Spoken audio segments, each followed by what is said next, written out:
mga balingahoy o kamuting kahoy, mga tanim natin 3 months ago lang, tignan mo ang lalago na kasi kung ito mga sinunog na ipa ito, itong lupa niya malambot lang guys, so tingnan niyo sampol lang. Kaya ang gandang taniman, tsaka kaya naman yan pag mag-harvest napakadaling hugutin, hindi ka na maghukay. Diyan guys, so tanim ko lahat yan, mga yan. Ayun, namumunga na yung kwan. Cardabaw, saging na saba. Yan, sabi ng kapatid, huwag kang yung isa, yung hindi may-ari, yung nagtitinda. Huwag kang magtanim dyan, tingnan mo. 4 na sana yung tinanggal ko dyan guys. Kaya lang, ito na siya, mga malalaki na kasi 10 yung tumubo sa isang puno Maganda i-transfer yung kwan, sahan na yan kasi sword lip siya, parang espada. So ang gagawin natin, hukayin natin yan mamaya siguro bukas na. Basta ito, pakita ko sa inyo yung hindi ko na masyadong nilinisan dahil kwan, napakataas ng mga to may tumubang kalabasa dito Itong puno ng kwan naman, papaya is napakayabong, daming sanga. Yung mga bawat sanga niya may bunga. Ang laki-laki grabe Mga ano kaya ito? Mga 40 feet na 50 feet na building na establishment na rice mill. Ito yung ginagawang una naman. Ayan yung una yung kapasanglay. May cotton yan sa loob, bawat isa niyan. May ginagawang ano yan. May mabuto yan Ito, sampulan natin. Sungkitin natin. Ayan. Ito guys Ayan Ito ginagawa namin una noon. Cotton siya, maraming buto. Bawat buto nito pag tinapon mo, iniagis mo, tutubo siya. Ang ganda. Style pa namin dito guys. Hinihipan namin Ayan lumilipad. Ayan. Laki guys. Kapasanglay na to. Buti hindi ko pinutol ito. Paano ko putulin nun Hindi ko. Ayan guys. Sa kabila na yan. Iba nang may-ari dyan. Ito yung kwan. Sa kabila. Ito yung jackpot nila. Ulang kanila. Ano yan? Iba yung may-ari niyan. Parang yan na yung pinaka-tense nila. Para hindi na pwedeng mag-over the back dyan. Ito pinagtatanggal natin sa ang tataba na. Ang tataba. Sobrang tataba. Pero kailangan tanggalin dahil dapat sa isang puno is 2 o 3 lang pwedeng ilagay o pagpatuloy kasama ng mother plant saging. Ito namang mga balingahoy na to halos nasa tainga ko na yung height nila. Ang dami pa dyan hanggang doon, pati doon. Kaya Chang Beatrice Tikito, rest assured yung order mo na kamuting kahoy madideliveran na kita.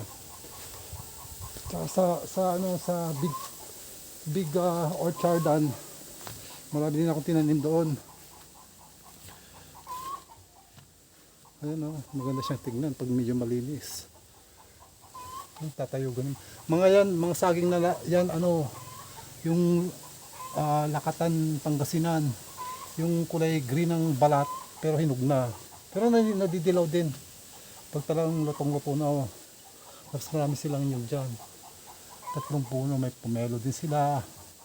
May mga atis, mga puno ng papaya,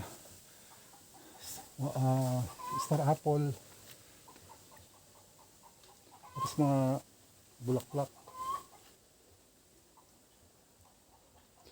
Tanim tayo ng dito eventually. Hindi ko malinisan to guys, yung part na to kasi may mga kalabasang tumubo. Siyempre makukuha, matatapyasan. Kaya nagkon muna ako, stop muna, cessation muna ako, tigil muna. 4 minutes and 36 seconds, ano pa bang sasabihin ko? Last 4 months ago, sobrang linis to dahil inisprayan ng chemicals na pangpatay ng damo, sobrang linis. Ngayon tumubo na naman. Imagine, 4 months lang, nagtubuan na. Kasi itong Mayo dito sa Philippines ngayon is May 1 to 15, halos everyday siyang umulan.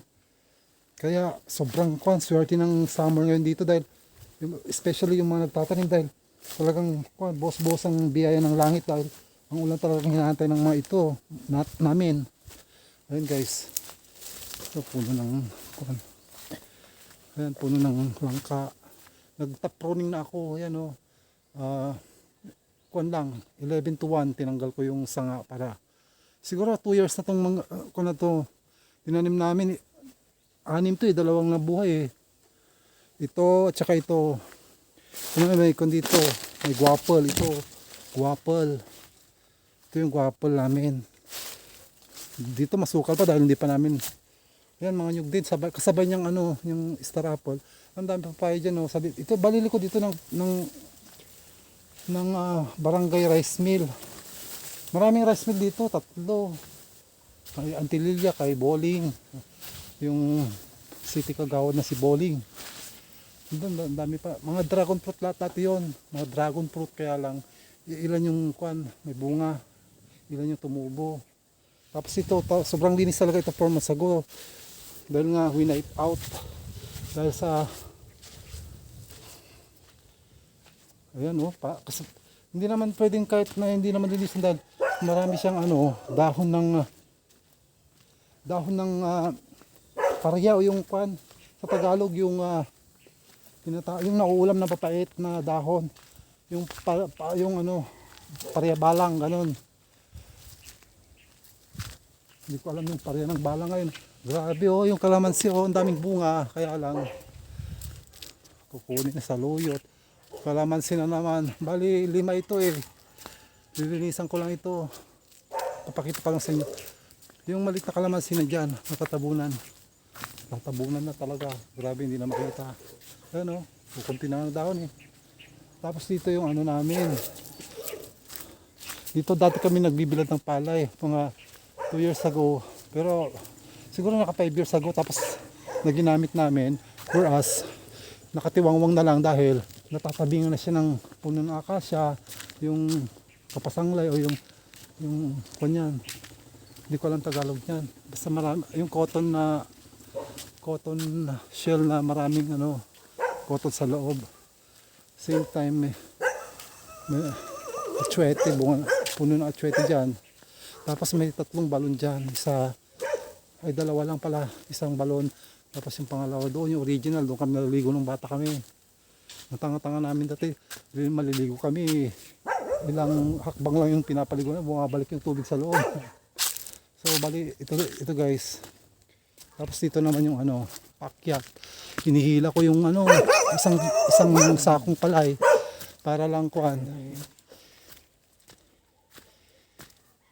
kamada dyan Tapos ito may swimming pool. Tangke ng water. Puno-puno yan ng tubig guys. Ito, halos 7 footer. Dito naman napupunta yung yung rice hull pag kinikis-kis nila galing dyan sa butas na yan. Tapos ito syempre alam mo na ganyan, nakakatakot. Ay, hindi naman. Parang ganyan kasi may sapot yan tapos nalagyan ng ng abo ng carbonized rice hull. Anong rice hull? Ito yung very important, very valuable, very priceless sa amin dahil dito kami nagkakapera Binibili sa amin ito ng 10 piso kada sako. May mga truck na pupunta dito para hanguin yan. Grabe. Tapos ako naman nagluluto ako ng carbonized rice hull ngayon. Hindi pinagkakakitaan ko. Kasi maganda daw yun Maganda pang abono, natural. May